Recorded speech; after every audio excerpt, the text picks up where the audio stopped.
తెలియకపోతే నేర్పించి ఒకవేళ తెలిసిన ఉంటే మీరు 10 మందికి సహాయం చేసేట్టుగా ఈ కార్యక్రమానికి కూడా శ్రీకారం చుట్టాం.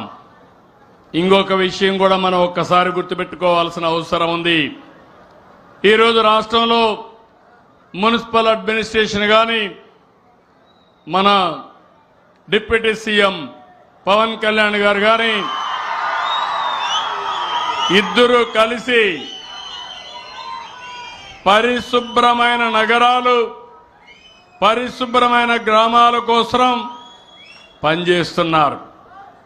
అందుకే మీరు ఒక్కసారి చూస్తే నేను ముఖ్యమంత్రి అయినప్పుడు 83 లక్షల లెగసీ వేస్ట్ ఉండేది.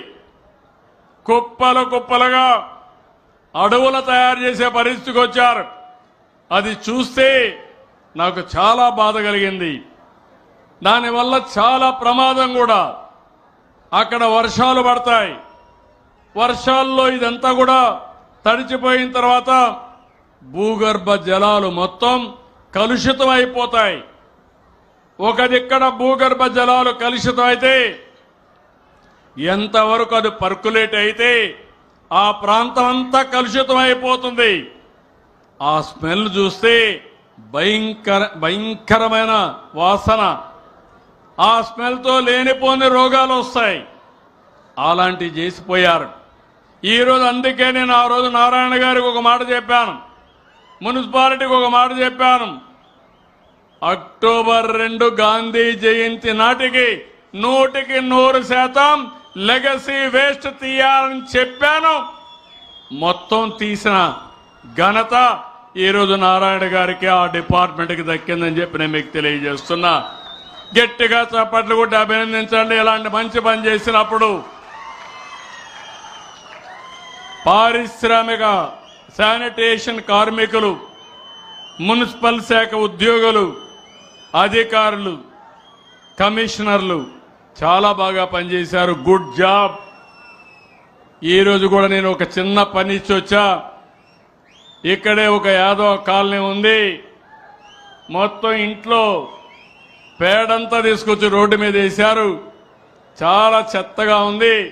నేను అడిగా, ఎట్లున్నారు మీరంటే, అలవాటు అయిపోయిందంటే 30 ఏళ్ళ నుంచి ఉంది, అట్లా ఉండిపోయాం సార్ అంటే. ఇప్పుడు ఏంటంటే, కాదు మీరు చేసే పని మాకు నచ్చింది, మేము ఇంటికి ఒక మనిషి వచ్చాం, మీరు 4 గంటలు టైం ఇవ్వండి, ఈ చెత్తంతా క్లీన్ చేసి ఇక్కడ చెట్లు పెడతామని చెప్పే పరిస్థితికి వచ్చారంటే ఇప్పుడు ఇది అవుతాను. అక్కడికి వెళ్తున్నా. ఎక్కడికక్కడ ఇలాంటి చెత్తంతా క్లీన్ చేసి పరిశుభ్రమైన వాతావరణాన్ని మనం క్రియేట్ చేసుకోవాల్సిన అవసరం ఉంది. ఈరోజే నేను చూశాను, ఈ చెత్త నుంచి పెద్ద ఎత్తున సంపద సృష్టించే అవకాశం ఉంది. రేపు ఎల్లుండో మీ ఇంటికి కొన్ని వాహనాలు వస్తాయి. మీ చెత్తంతా ఇస్తే దానికి వస్తువులు మీకు తిరిగి ఇస్తామని చెప్పి కూడా నేను మీకు తెలియజేస్తున్నా. కాబట్టి మీరు ఏది పారేయకుండా చిన్న చిన్న అన్నీ ఉంటే, అది ఎలక్ట్రానిక్ వేస్ట్ కానీ ప్లాస్టిక్ డబ్బాలు కానీ అన్నీ అక్కడ పెట్టండి.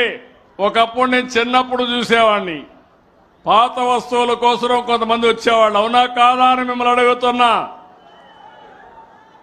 ఇప్పుడు గవర్నమెంటే ముందుకు వచ్చి మీ పాత వస్తువులు తీసుకొని మీకేం కావాలనో అవన్నీ ఇచ్చే ఏర్పాట్లు చేస్తున్నామని చెప్పి కూడా నేను మీకు తెలియజేస్తున్నా.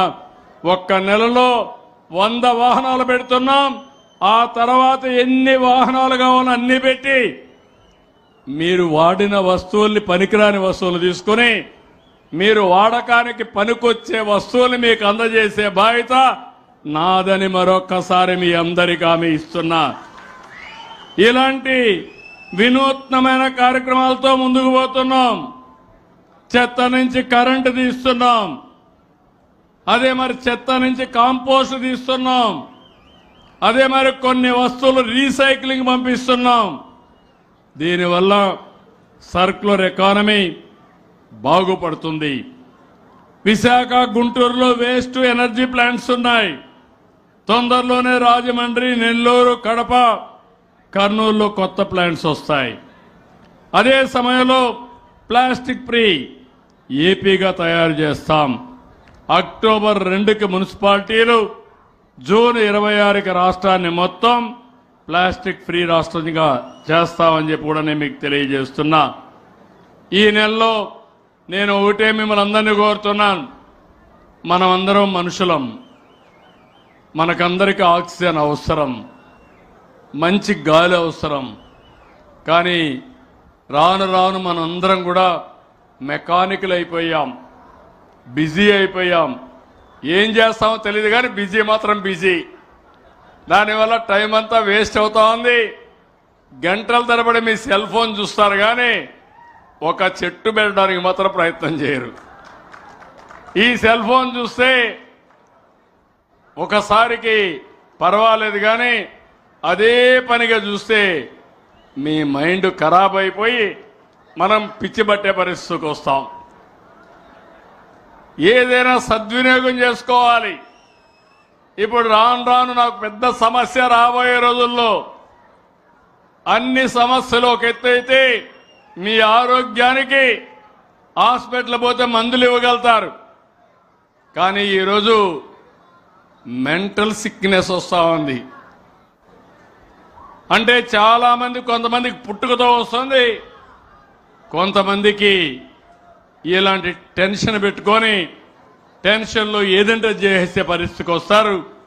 దీనివల్ల కూడా పెద్ద ఎత్తున సమస్యలు రాబోతున్నాయి. ఆధునిక యుగంలో ఈ సెల్ ఫోన్ కూడా పెద్ద స్ట్రెస్ ఉంటుంది. అందుకే నేను ఇంకొక మాట చెప్పాను. మొన్నే మీరు చూశారు, యోగా డే అన్నాం. 30 రోజులు అన్ని ఊర్లో మీ అందరికీ ప్రమోట్ చేశాం.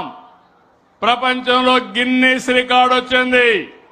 3,20,000 మంది విశాఖపట్నంలో తెల్లవారితో 5 గంటలకు వచ్చి యోగా చేశారంటే అది ఈ ప్రభుత్వం ప్రమోట్ చేసిన విధానం అని మరొకసారి మీ అందరికీ విజ్ఞప్తి చేస్తున్నా. యోగాకు ₹1 ఖర్చు లేదు. కానీ మన ఆరోగ్యం స్ట్రెస్ బరస్ట్ ఇది అవుతుంది. ఎప్పటికప్పుడు మనందరికీ కూడా గుర్తుపెట్టుకోవాలి. తొందరలోనే నేను ఒక సంజీవిని ప్రాజెక్టును ప్రారంభిస్తున్నాను. యూనివర్సల్ హెల్త్ తీసుకొస్తాను. ఆ యూనివర్సల్ హెల్త్ లో చిన్న పెద్ద తేడా లేకుండా, ధనిక పేద తేడా లేకుండా అందరికీ 2.5 లక్షల రూపాయలు ఇన్సూరెన్స్ చేయించే బాధ్యత మేము తీసుకుంటాం. ఆ తర్వాత పేదవాళ్ళందరికీ ఎన్టీఆర్ వైద్య సేవ కింద 25 లక్షల వరకు డబ్బులిచ్చే బాధ్యత కూడా తీసుకుంటాం. అట్లని చెప్పి అందరూ అనారోగ్యం పాలైతే మీ వల్ల మీ ఇంటికి కూడా నష్టం, సమాజానికి కూడా నష్టం. అందుకే నేను సంజీవని ప్రాజెక్టు తీసుకొస్తున్నాను. సంజీవని ప్రాజెక్టు జ్ఞాపకం తమ్ముళ్ళు దించడం మళ్ళీ తీసుకుంటాం. మళ్ళా సంజీవని ప్రాజెక్టు జ్ఞాపకం ఉందా మీ అందరికీ? లక్ష్మణుడిని కాపాడుకున్నారు యుద్ధంలో. రాక్షసులతో యుద్ధం చేసేటప్పుడు మూర్ఛపోయాడు.